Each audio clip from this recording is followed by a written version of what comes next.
जय सिया राम। राधे राधे। सभी को प्रणाम।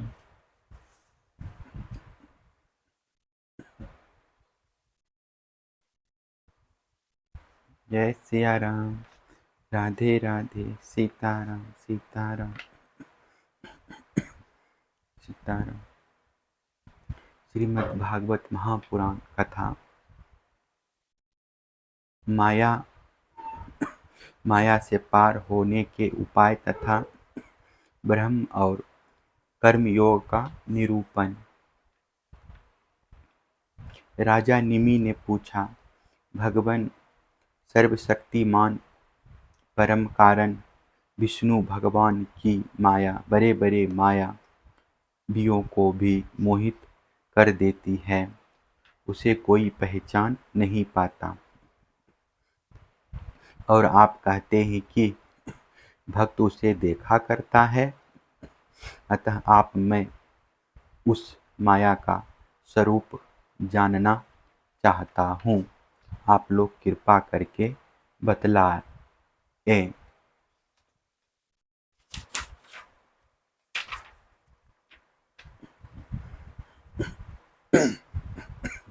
योगेश्वरों, मैं एक मृत्यु का शिकार मनुष्य हूँ।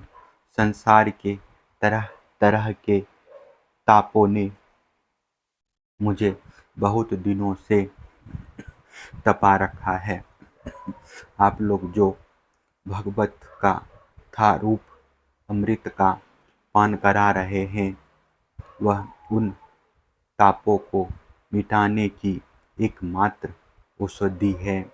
इसलिए मैं आप लोगों की इस वाणी का सेवन करते करते तृप्त नहीं होता।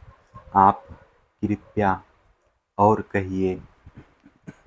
अब तीसरे योगेश्वर अंतरिक्ष जी ने कहा, राजन, भगवान की माया स्वरूपतः अनिर्वचनीय है, इसलिए उसके कार्यों के द्वारा ही उसका निरूपण होता है। आदि पुरुष परमात्मा जिस शक्ति से संपूर्ण भूतों के कारण बनते हैं और उनके विषय भोग तथा मोक्ष की सिद्धि के लिए अथवा अपने उपासकों की उत्कृष्ट सिद्धि के लिए सर्वनिमित्त पंचभूतों के द्वारा नाना प्रकार के देव मनुष्य आदि शरीर की सृष्टि करते हैं, उसी को माया कहते हैं। इस प्रकार पंचमभूत के द्वारा बने हुए प्राणी शरीर में उन्होंने अंतर्यामी से प्रवेश किया और अपने को ही पहले एक मन के रूप में और इसके बाद 5 ज्ञान इंद्रियां तथा 5 कर्मेंद्रियां, इन 10 रूपों में विभक्त कर दिया तथा उन्हीं के द्वारा विषयों का भोग कराने लगे। वह देहाभिमानी जीव अंतर्यामी के द्वारा प्रकाशित इंद्रियों के द्वारा विषयों का भोग करता है और इस पंचभूत के द्वारा निर्मित शरीर को आत्मा अपना स्वरूप मानकर उसी में आसक्त हो जाता है। यह भगवान की माया है। अब वह कर्मों इंद्रियों से सकाम कर्म करता है और उनके अनुसार शुभ कर्म का फल सुख और अशुभ कर्म का फल दुख भोग करने लगता है और शरीरधारी होकर इस संसार में भटकने लगता है। यह भगवान की माया है। इस प्रकार यह जीव ऐसी अनेक अमंगलमय कर्म गतियों को उनके फलों को प्राप्त होता है और महाभूतों के प्रलय यंत्र विवश होकर जन्म के बाद मृत्यु और मृत्यु के बाद जन्म को प्राप्त होता रहता है। यह भगवान की माया है। जब पंचभूतों के प्रलय का समय आता है तब अनादि और अनंत काल स्थूल तथा सूक्ष्म दिव्य एवं गुण रूप इस समस्त व्यक्त सृष्टि को अव्यक्ति और उसके मूल कारण की ओर खींचता है। यह भगवान की माया है। उस समय पृथ्वी पर लगातार 100 वर्ष तक भयंकर सूखा पड़ता है। वर्षा बिल्कुल नहीं होती। प्रलय काल की शक्ति से सूर्य की उष्णता और भी बढ़ जाती है तथा वे तीनों लोकों को तपाने लगते हैं। यह भगवान की माया है। उस समय शेषनाग संकर्षण के मुंह से आग की प्रचंड लपटें निकलती है और वायु की प्रेरणा से वे लपटें पाताल लोक से जलाना आरंभ करती है तथा और भी ऊंची ऊंची होकर चारों ओर फैल जाती है। यह भगवान की माया है। इसके बाद प्रलयकालीन सर्पट तक मेघगण हाथी की सूंड के समान मोटी मोटी धाराओं से 100 वर्ष तक बरसात रहता है। उससे यह विराट ब्रह्मांड जल में डूब जाता है। यह भगवान की माया है। राजन, उस समय जैसे बिना ईंधन के आग बुझ जाती है वैसे ही विराट पुरुष ब्रह्मांड अपने ब्रह्मांड शरीर को छोड़कर सूक्ष्म रूप अव्यक्तों में लीन हो जाते हैं। यह भगवान की माया है। वायु पृथ्वी की गंध खींच लेती है जिससे वह जल के रूप में हो जाती है और जब वही वायु जल के रस को खींच लेती है तब वह जल अपना कारण अग्नि बन जाता है। यह भगवान की माया है। जब अंधकार अग्नि का रूप छीन लेता है तब वह अग्नि वायु में लीन हो जाती है और जब अवकाश स्वरूप आकाश वायु की स्पर्श शक्ति छीन लेता है तब वह आकाश में लीन हो जाता है। यह भगवान की माया है। राजन, तदंत कालरूप ईश्वर आकाश के शब्द गुणों को हरण कर लेता है जिससे वह तामस अहंकार में लीन हो जाता है। इंद्रियां और बुद्धि राजस अहंकार में लीन हो जाती है। मन सात्विक अहंकार से उत्पन्न देवताओं के साथ सात्विक अहंकार में प्रवेश कर जाता है तथा अपने 3 प्रकार के कार्यों के साथ अहंकार महत्व में लीन हो जाता है। महत्व प्रकृति में और प्रकृति ब्रह्मांड में लीन होती है। फिर इसी के उल्टे कर्म से सृष्टि होती है। यह भगवान की माया है।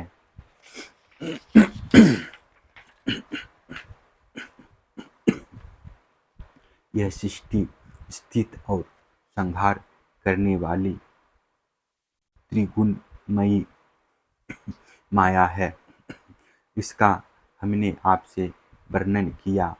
अब आप और क्या सुनना चाहते हैं? राजा निमि ने पूछा। महर्षि जी, इस भगवान की माया को पार करना उन लोगों के लिए तो बहुत ही कठिन है जो अपने मन को बस में नहीं कर पाए हैं। अब आप कृपा करके यह बताइए कि जो लोग शरीर आदि में आत्मबुद्धि रखते हैं तथा जिनकी समझ मोटी है, वे भी अनायास ही इसे कैसे पार कर सकते हैं। अब चौथे योगेश्वर पर बुद्ध जी ने बोले, राजन, स्त्री पुरुष संबंध आदि बंधनों में बंधे हुए संसारी मनुष्य सुख की प्राप्ति और दुख की निवृत्ति के लिए बड़े बड़े कर्म करते रहते हैं। जो पुरुष माया के पार जाना चाहते हैं उसको विचार करना चाहिए कि उनके कर्मों का फल किस प्रकार विपरीत होता जाता है। वे सुख के बदले दुख पाते हैं और दुख निवृत्ति के स्थान पर दिनों दिन दुख बढ़ता ही जाता है। एक धन को ही ले लो, इससे दिन पर दिन दुख बढ़ता ही है। इसको पाना भी कठिन है और यदि किसी प्रकार मिल भी जाए तो आत्मा के लिए तो यह मृत्यु स्वरूप ही है।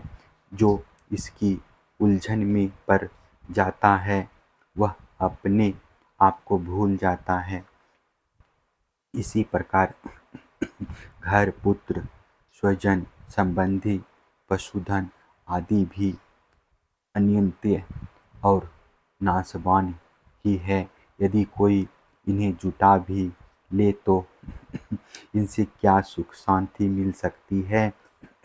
इसी प्रकार जो मनुष्य माया से पार जाना चाहता है उसे यह भी समझ लेना चाहिए कि मरने के बाद प्राप्त होने वाले लोक परलोक भी ऐसे ही नाशवान हैं, क्योंकि इस लोक की वस्तुओं के समान वे भी कुछ सीमित कर्मों के सीमित फल मात्र है। वहाँ भी पृथ्वी के छोटे छोटे राजाओं के समान बराबर बालों से होर अथवा लांग डांट रहती है।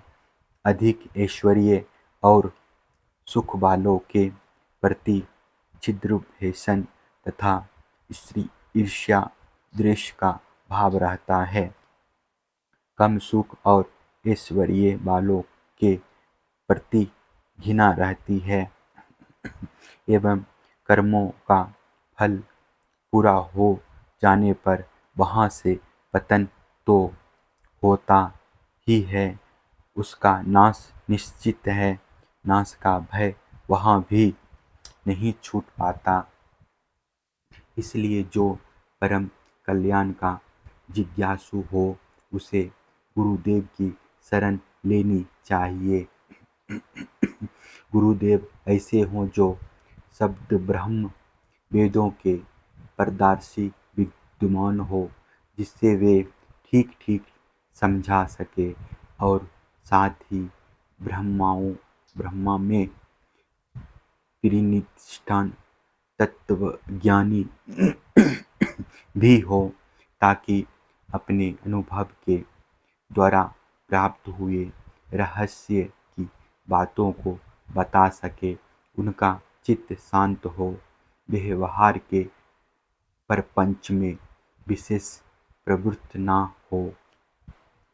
जिज्ञासुओं को चाहिए कि गुरु को ही अपना परम प्रियतम आत्मा और इष्ट देव माने, उनकी निष्कपट भाव से सेवा करे और उनके पास रहकर भागवत धर्म की भगवान को प्राप्त कराने वाले भक्ति भाव के साधनों की क्रियात्मक शिक्षा ग्रहण करे। उन्हीं साधनों से सर्वोत्तम एक भक्त को अपने आत्मा का दान करने वाले भगवान प्रसन्न होते हैं। पहले शरीर, संतान आदि में मन की अनासक्ति सीखे, फिर भगवान के भक्तों से प्रेम कैसा करना चाहिए यह सीखे। इसके पश्चात प्राणियों के प्रति यथायोग्य दया, मैत्री और विनय की निष्कपटता भाव से शिक्षा ग्रहण करे। मिट्टी, जल आदि ब्राह्मण शरीर की पवित्रता, छल कपट आदि के त्याग से भीतर की पवित्रता, अपने धर्म का अनुष्ठान, सहन शक्ति, मौन, सौभाग्य, सरलता, ब्रह्मचर्य, अहिंसा तथा शीत उष्ण, सुख दुख आदि इंद्रियों में हर्ष विषाद से रहित होना सीखे। सर्वार्थ अर्थात समस्त देश काल और वस्तुओं में चेतन रूप से आत्मा और नियंता रूप से ईश्वर को देखना। एकांत सेवन, यही मेरा घर है, ऐसा भाव ना रखना। गृहस्थ हो तो पवित्र वस्त्र पहनना और त्यागी हो तो फटे पुराने पवित्र चिथड़े, जो कुछ प्रबंध के अनुसार मिल जाए उसी में संतोष करना सीखे।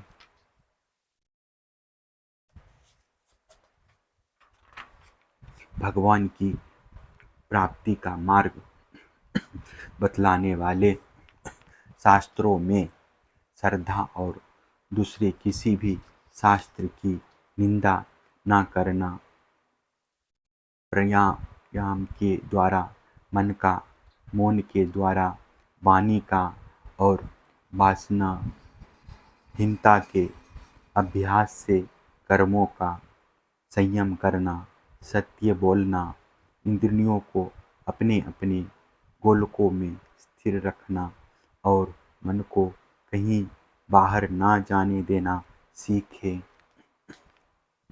राजन, भगवान की लीलाएं अद्भुत हैं, उनके जन्म कर्म और गुण दिव्य हैं। उन्हीं का श्रवण कीर्तन और ध्यान करना तथा शरीर से जितनी भी चेष्टाएं हो सब भगवान के लिए करना सीखे। यज्ञ, दान, तप अथवा जप, सदाचार का पालन और स्त्री पुत्र, घर, अपना जीवन, प्राण तथा जो कुछ अपने को प्रिय लगता हो सब का सब भगवान के चरणों में निवेदन करना, उन्हें सौंप देना सीखे। जिन संत पुरुषों ने सच्चिदानंद स्वरूप भगवान श्री कृष्ण का अपने आत्मा और स्वभी के रूप में साक्षात्कार कर लिया हो, उनसे प्रेम और स्थावर जंगम दोनों प्रकार के प्राणियों की सेवा, विशेष करके मनुष्यों में भी परोपकारी सज्जनों की और उनमें भी भागवत प्रेमी संतों की करना सीखे। भगवान के परम पावन यश के संबंधों में ही एक दूसरों से बातचीत करना और इस प्रकार के साधकों का इकट्ठित होकर आपस में प्रेम करना, आपस में संतुष्ट रहना और परिश्रम से निवृत्त होकर आपस में ही आध्यात्मिक शांति का अनुभव करना सीखे। राजन, श्री कृष्ण राशि राशि पापों को एक क्षण में भस्म कर देते हैं। सब उन्हीं का स्मरण करें और एक दूसरों को स्मरण करावे। इस प्रकार साधन भक्ति का अनुष्ठान करते करते प्रेम भक्ति का उदय हो जाता है और वे प्रेमोद्रेक से पुलकित शरीर धारण करते हैं।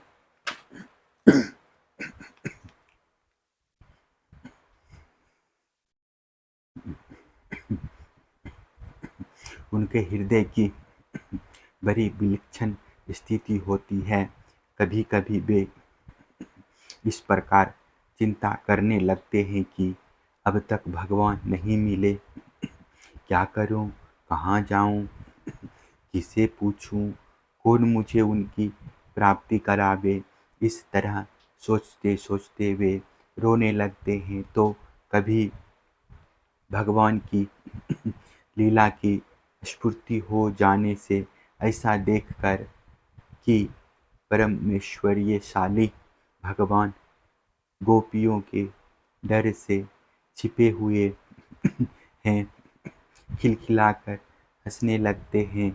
कभी कभी उनके प्रेम और दर्शन की अनुभूति से आनंद मग्न हो जाते हैं, तो कभी लोकातीत भावों में स्थित होकर भगवान के साथ बातचीत करने लगते हैं।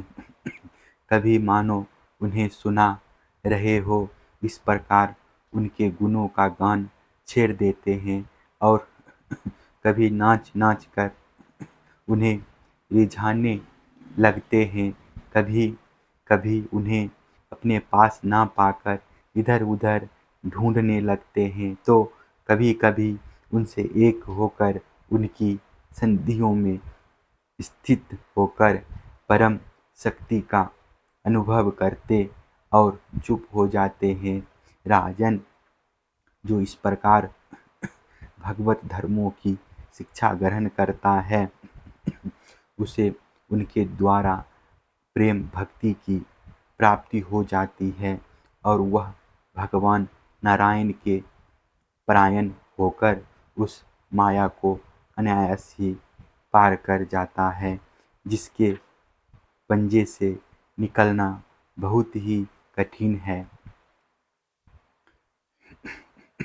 राजा निमि ने पूछा, महर्षियों, आप लोग परमात्मा का वास्तविक स्वरूप जानने वालों में सर्वश्रेष्ठ हैं, इसलिए मुझे यह बतलाइए कि जिस ब्रह्मांड परमात्मा का नारायण नाम से वर्णन किया जाता है, उनका स्वरूप क्या है।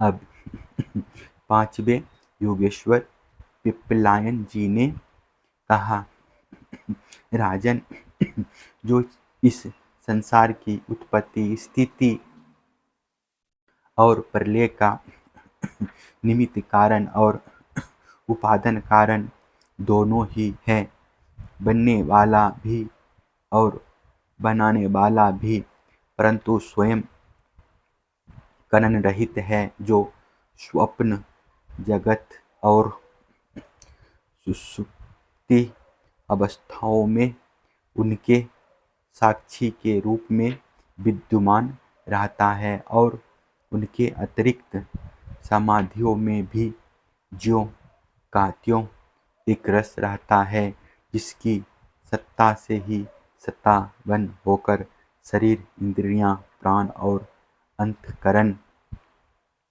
अपना अपना काम करने में समर्थ होते हैं। उसी परम सत्य वस्तुओं को आप नारायण समझिए।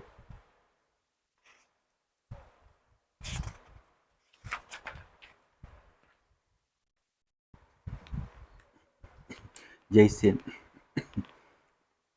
चिंगारियां ना तो अग्नि को प्रकाशित ही कर सकती है और ना जला ही सकती है, वैसे ही उस परमात्मा में, आत्मा स्वरूप में, ना तो मन की गति है और ना वाणी की नेत्र उसे देख नहीं सकते और बुद्धि सोच नहीं सकती। प्राण और इंद्रियां तो उसके पास तक नहीं भटक पाती।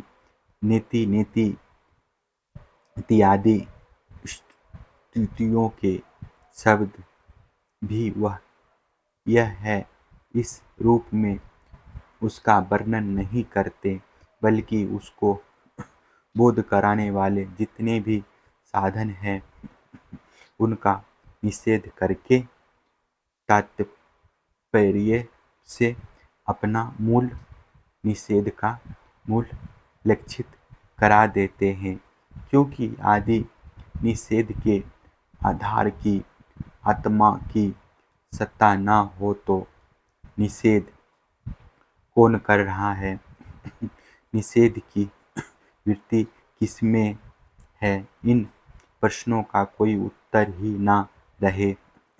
निषेध की ही सिद्धि ना हो। जब सृष्टि नहीं थी तब केवल एक वही था। सृष्टि का निरूपण करने के लिए उसी को त्रिगुण सात्विक रज तम माई प्राकृतिक कहकर वर्णन किया गया। फिर उसी को ज्ञान प्रधान होने से, महतत्व क्रिया प्रस्थान होने से, सूत्रात्मक और जीव की अवधि होने से अहंकार के रूप में वर्णन किया गया। वास्तव में जितनी भी शक्तियाँ हैं, चाहे वे इंद्रिय के अधिष्ठात्र देवताओं के रूप में हो, चाहे इंद्रियों के उनके विषय के अथवा विषय के प्रकाश के रूप में हो, सब का सब वह ब्रह्मांड ही है, क्योंकि ब्रह्मांड की शक्ति अनंत है। कहाँ तक कहूँ, जो कुछ दृश्य अदृश्य कार्य कारण सत्य और असत्य है, सब कुछ ब्राह्मण ब्राह्मण है। इनमें से परे जो कुछ है वह भी ब्रह्म ही है। वह ब्रह्म स्वरूप आत्मा ना तो कभी जन्म लेता है और ना मरता है। वह ना तो बढ़ता है और ना घटता ही है। जितने भी परिवर्तनशील पदार्थ हैं, चाहे वे क्रिया, संकल्प और उनके अभाव के रूप में ही क्यों न हो, सबकी भूत, भविष्यता और वर्तमान सत्ता का वह साक्षी है। सब में है, देश, काल और वस्तु से अपरिच्छिन्न है, अविनाशी है। वह उपलब्धि करने वाला अथवा उपलब्धि का विषय नहीं है, केवल उपलब्धि स्वरूप ज्ञान स्वरूप है। जैसे प्राण तो एक ही रहता है, परंतु स्थान भेद से उसके अनेक नाम हो जाते हैं, वैसे ही ज्ञान एक होने पर भी इंद्रियों के सहयोग से उसमें अनेकता की कल्पना हो जाती है। जगत में 4 प्रकार के जीव होते हैं। अंडा फोड़कर पैदा होने वाले पक्षी, सांप आदि, नाल में बंधे पैदा होने वाले पशु, मनुष्य, धरती फोड़कर निकलने वाले वृक्ष, वनस्पति और पसीने से उत्पन्न होने वाले खटमल आदि। इन सभी जीव शरीर में प्राण शक्ति जीव के पीछे लगी रहती है। शरीर के भिन्न भिन्न होने पर भी प्राण एक ही रहता है। सुषुप्ति अवस्थाओं में जब इंद्रियां निश्चेष्ट हो जाती है, अहंकार भी सो जाता है, लीन हो जाता है, अर्थात लिंग शरीर नहीं रहता। उस समय यदि कूटस्थ आत्मा भी ना हो तो इस बात की पीछे से स्मृति ही कैसे हो कि मैं सुख से सोया था। पीछे होने वाली यह स्मृति ही उस समय आत्मा के अस्तित्व को प्रमाणित करती है। जब भगवान कमल नाभ के चरण कमलों को प्राप्त करने की इच्छा से तीव्र भक्ति की जाती है, तब वह भक्ति ही अग्नि की भांति गुण और कर्मों से उत्पन्न हुए चित्त के सारे मलों को जला डालती है। जब चित्त शुद्ध हो जाता है तब आत्मतत्व का साक्षात्कार हो जाता है। जैसे नेत्रों के निर्विकार हो जाने पर सूर्य के प्रकाश की प्रत्यक्ष अनुभूति होने लगती है। राजा निमि ने पूछा, योगेश्वरों, आप लोग हमें कर्मयोग का उपदेश कीजिए, जिसके द्वारा शुद्ध होकर मनुष्य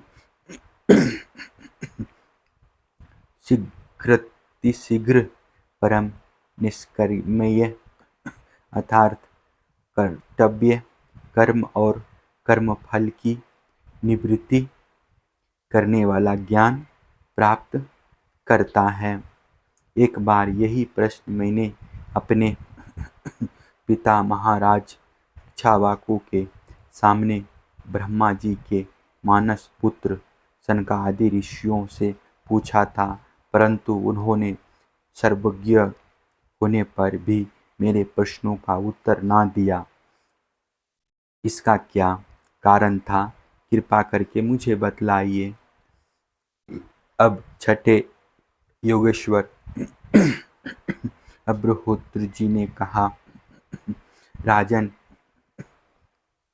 कर्म शास्त्र विहित अकर्म निषिद्ध और विकर्म विहित का उल्लंघन, ये तीन एकमात्र वेद के द्वारा जाने जाते हैं। इनकी व्यवस्था लौकिक रीति से नहीं होती। वेद अपौरुषेय है, ईश्वर स्वरूप है, इसलिए उनके तात्पर्य का निश्चय करना बहुत कठिन है। इसी से बड़े बड़े विद्वान भी उनके अभिप्राय का निर्णय करने में भूल कर बैठते हैं। इसी से तुम्हारे बचपन की ओर देखकर तुम्हें अंधिकारी समझकर सनकादि ऋषियों ने तुम्हारे प्रश्न का उत्तर नहीं दिया।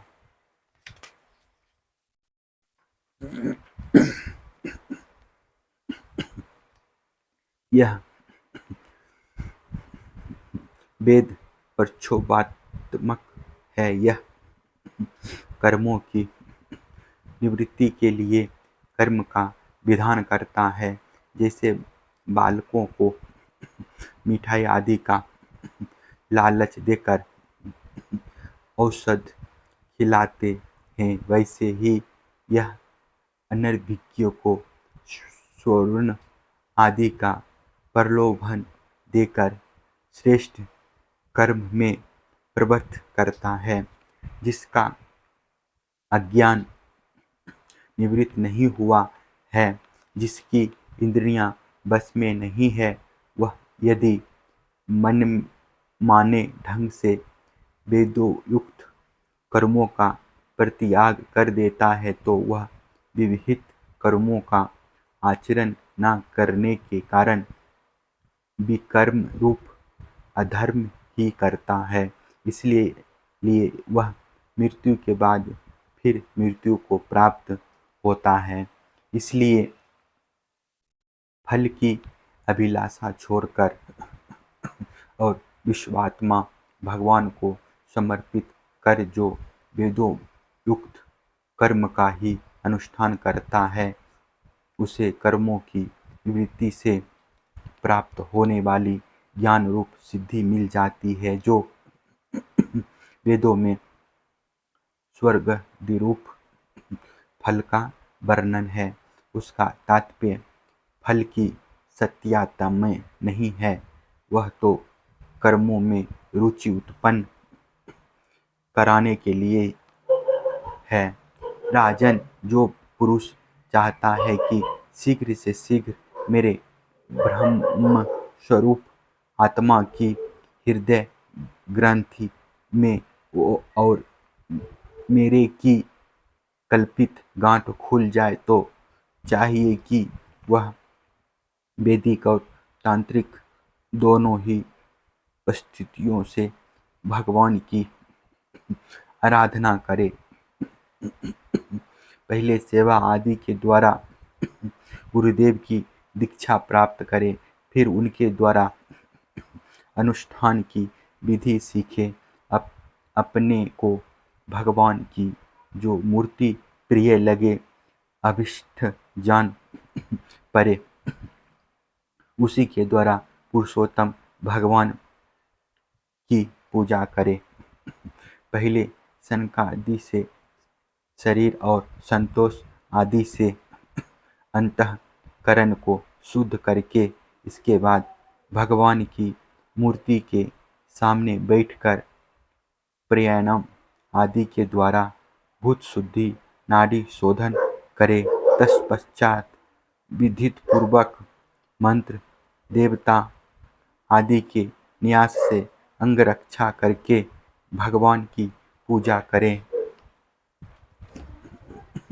पहले पुष्प आदि पदार्थों का जंतु आदि निकालकर पृथ्वी को समर्जन आदि से अपने को अवज्ञ होकर और भगवान की मूर्ति को पहले ही की पूजा के लगे हुए पदार्थों के छलन आदि से पूजा के योग्य बनाकर, फिर आसन पर मंत्रोच्चारण पूर्वक जल छिड़क कर बांध अध्यर्थ आदि पत्रों को स्थापित करके तंत्र एकाचित होकर हृदय में भगवान का ध्यान करके, फिर उसे सामने की स्मृति में चिंतन करे। तंत्र हृदय सिर शिखा हृदय नमः सिर से स्वाहा इत्यादि मंत्रों से न्यास करे और अपने इष्ट देव के मूल मंत्रों के द्वारा देश काल आदि के अनुकूल प्राप्त पूजा सामग्री से प्रतिमा आदि में अथवा हृदय में भगवान की पूजा करें। अपने अपने उपास्य देव के विग्रह की इत्यादि अंग आयुधित उपंग और प्रदर्शित उसके मूल मंत्र का ध्यार्थ आचमन मधुपूर्वक स्नान वस्त्र आभूषण गंध पुष्प धाति अक्षतके तिलक माला धूप दीप और नैवेद्य आदि से विधिवत पूजा करे तथा फिर संतोषोत्तर स्तुति करके सपरिवार भगवान श्री हरि को नमस्कार करे। अपने आप को भगवानमय ध्यान करते हुए ही भगवान की मूर्ति का पूजन करना चाहिए। निर्लम्बकों को अपने सिर पर रखें और आदर के साथ भगवान विग्रहों को यथास्थान स्थापित कर पूजा समाप्त करनी चाहिए। इस प्रकार जो पुरुष अग्नि सूर्य जल अतिथि और अपने हृदय में आत्मरूप श्री हरि की पूजा करता है, वह शीघ्र ही मुक्त हो जाता है।